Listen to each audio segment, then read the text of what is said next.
ख़वातीन और हजरात, मैं आपका सिप्पे सालार बोल रहा हूँ। अब हम भारत के ऊपर से तैरानी कर रहे हैं। टक्कर से बचने के लिए statue of unity, statue of peace, integrity, harmony वगैरह के साथ हम 50,000 फुट की ऊंचाई पर उड़ेंगे, जो कि अमूमी ऊंचाई से कुछ 15,000 फुट ज्यादा होगी। गुजरात के केवड़िया में अब भारत ने दुनिया की सबसे ऊंची मूर्ति सरदार पटेल की स्टैचू ऑफ यूनिटी की बुनियाद रखी। जैसे 1862 से 1890 के दौरान ओटो वान बिस्मार्क ने जर्मनी को एक मुश्तरक मुल्क बनाया, वैसे ही भारत के पहले नायाब वजीर आजम ने देश को मुत्तहिद किया। आजादी के वक्त भारत 565 अलग अलग रियासतों में बिखरा था। उनमें से कुछ जैसे हैदराबाद और जूनागढ़ या तो आजाद रहना चाहते थे या तो पाकिस्तान में मिलना चाहते थे, पर सरदार वल्लभ भाई पटेल को ये मंजूर नहीं था। वजीर दाखिला होने के नाते उन्होंने फौजी अफसरान को हुक्म दिया, घेर लो उन्हें जब तक कि वो हार नहीं मान लेते। दोनों रियासतें ज्यादा देर तक फौजों का सामना नहीं कर सके और भारत में शामिल होने पर उनको राजी होना पड़ा।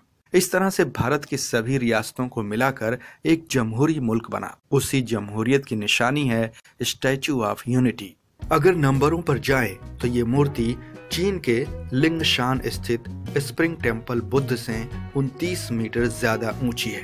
वहीं अमेरिका की मशहूर स्टैचू ऑफ लिबर्टी इसकी आधी है। सरदार पटेल हमेशा से ही वजीर आजम नरेंद्र मोदी के हीरो रहे हैं, तो जब उन्होंने उनकी बेहतरीन मूर्ति पार्लियामेंट में देखी, इसे किसने बनाया है, ताज्जुब की बात ये थी कि जब उन्हें पता चला सर ये कलाकार 93 साल का आदमी है। मिलिए धुले महाराष्ट्र के मूर्तिकार रामवनजी सुतार से, जिन्हें पद्म भूषण से भी नवाजा गया है। मैं अब भी हर रोज 8 घंटे काम करता हूँ। बेटे अनिल के साथ वो अपने दिल्ली के आलिशान स्टूडियो में मूर्तियां बनाने में मग्न रहते हैं। महात्मा गांधी, इंदिरा गांधी, पंडित नेहरू, गौतम बुद्ध वगैरह 16 मूर्तियां तो पार्लियामेंट और सदारती भवन में रखी हुई हैं। उनकी मशहूर महात्मा गांधी वाली मूर्तियां दुनिया के 350 शहरों को तोहफे में दी गई हैं। तो जब वो वजीर आजम से मिले, मैं चाहता हूं कि आप दुनिया की सबसे ऊंची मूर्ति बनाएं। मैंने तो अब तक सिर्फ 45 फीट की ही मूर्ति बनाई है, पर इस जोशीले 93 साल के नौजवान के लिए ये एक नया चैलेंज था। सुतार ने काम की मंसूबाबंदी शुरू की। सबसे पहले उन्होंने 3 फुट की एक मिट्टी की मूर्ति बनाई। 3D टेक्नोलॉजी की मदद से थर्मोकोल का एक बड़ा नमूना तैयार किया गया, जिसके बाद उन्होंने 30 फुट वाली मूर्ति बनाई। अब असल तामीरी काम के लिए सबसे पहला काम था कांस्य का सांचा ढूंढना, जो इतनी बड़ी मूर्ति को संभाल सके। हमारे पास साहिबाबाद के यूपी में फाउंड्री है, पर वो हर रोज सिर्फ 10 टन माल ही बना सकते हैं। क्योंकि चीन में कई बड़ी मूर्तियां हैं, इसलिए सुतार को अपने मन मुताबिक धातु वहाँ मिल गई और वो अपने बेटे के साथ हर दूसरे महीने वहाँ जाने लगे। छोटी से छोटी चीज जैसे धोती, पैर के नाखून, आँखें, सर वगैरह पर नजर रखने की जरूरत थी।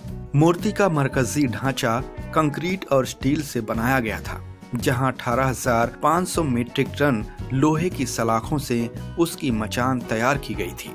मूर्ति में 3,550 टन कांस्य का इस्तेमाल हुआ, जिससे मचान को 8 मिलीमीटर कांस्य से ढांका है। ये मंसूबाबंदी अपने मुकर्रर हद में 4 साल के अंदर पूरी हो गई। क्यों न सुतार को ही सारे जैन पौश और पुल की मंसूबाबंदी का काम सौंपा जाए।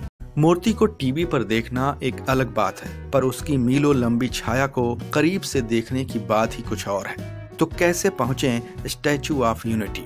अजीब बात यह है कि इसे राजपीपला गांव नर्मदा गुजरात के एक नदी के जजीरे पर खड़ा किया गया है। वहां कोई ट्रेन नहीं जाती। सबसे करीबी स्टेशन है बड़ोदरा 72 किलोमीटर, भरूच 75 किलोमीटर और अंकलेश्वर 78 किलोमीटर, जहां से आपको बस पकड़नी पड़ेगी। सबसे नजदीकी हवाई अड्डा भी 80 किलोमीटर दूर बड़ोदरा में है। स्टैचू ऑफ यूनिटी को आप सिर्फ बाहर से ही नहीं बल्कि अंदर जाकर भी देख सकते हैं। एक तेज लिफ्ट आपको मूर्ति के सीने तक लगभग 400 फीट ऊपर ले जाएगी। यहाँ से आप नर्मदा सरदार सरोवर बांध और उसके आसपास के पहाड़ों का दिलचस्प नज़ारा भी देख सकते हैं। हमारी नई पीढ़ी के लिए यहाँ एक सेल्फी पॉइंट भी बनाया गया है। इसके अलावा यहाँ 17 किलोमीटर लंबी फूलों की वादी, खेती पर तफ्तीशी अदारा, अजायब घर और ऑडियो वीडियो अदारा भी है। ये सुबह 9 बजे से शाम 6 बजे तक सियाहतकारों के लिए खुला रहता है। इसकी वेबसाइट www.100tickets.in या इस नंबर पर फोन भी लगा सकते हैं 9737078662 या 63 पर। कुछ लोग इस मूर्ति की मुखालिफत कर रहे हैं। ये पैसे की बर्बादी है। इसकी जगह सरकार कितने ही गाँव में बिजली और पानी ला सकती थी, पर वो इसका दूसरा पहलू नहीं देख रहे। स्मारक सियाहतकारों को बढ़ावा देती है। अंदाजा है कि कुछ 10 से 15 हजार लोग हर दिन यहाँ आएंगे, जिससे रोजगार और लगान में बढ़ोतरी होगी। फिलहाल यहाँ आप दिन के वक्त आ सकते हैं, क्योंकि सरकारी गेस्ट हाउस के अलावा कोई होटल यहाँ नहीं है। पूरे मंसूबे में इस बात की अनदेखी की वजह से सियाहतकारों और सरकार दोनों का नुकसान होता है। यहाँ फिल्में शूट होने के बाद सियाहतकारों का रुझान और बढ़ जाएगा। नई पीढ़ी जो कि आजाद भारत में पैदा हुई है, हमारी आजादी की जद्दोजहद के बारे में इसके जरिए अच्छे से जान पाएगी। अगर इन मुखालिफ्तों का बस चलता तो वो शाहजहां को भी मना कर देते। मुनीम जी, शाही खजाने से रकम निकालिए। मैं मुमताज बेगम की याद में एक संगमरमर का मकबरा बनाना चाहता हूँ। आज ताजमहल दुनिया के 7 अजूबों में गिना जाता है, पर बदकिस्मती से आलूदगी संगमरमर को और पानी उसकी बुनियाद को नुकसान पहुंचा रहा है। बर्मिंघम, ब्रिटेन में भी सिख समुदाय के सम्मान में 10 फुट की मूर्ति थोड़े ही दिन पहले बनाई गई थी, उन लोगों की याद में जिन्होंने पहली आलमी जंग में बरतानवी फौज की तरफ से लड़ते हुए अपनी जान गंवा दी थी। सुतार अब डॉक्टर BR आम्बेडकर की 250 फुट ऊंचे मुजस्मे पर काम कर रहे हैं, जो कि मुंबई के इंदू मिल मेमोरियल दादर में रखी जाएगी। महाराष्ट्र सरकार मुंबई के समुद्री किनारे पर घोड़े पर सवार शिवाजी की 400 फुट ऊंची मूर्ति बना रही है।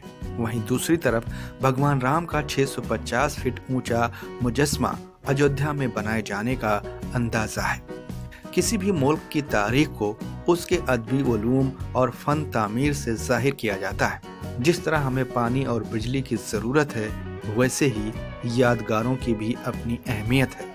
बिस्बो की शायरी, नब्ज को छूती मूर्ति फखर कराती सारा देश, लौह के सरदार ने किया सारे देश को एक। इसमें भी कुछ लोग पर ढूंढ रहे हैं इख्तलाफ, नुक्ता चीनी का चलन, सियासत की कुछ बात। अगर आपको हमारी कहानी पसंद आई तो सब्सक्राइब करें बिस्बो चैनल को और साइड के बेल आइकन को क्लिक करना मत भूलिए, ताकि आपको मिल सके हमारे ताज़ा तरीन वीडियो सबसे पहले।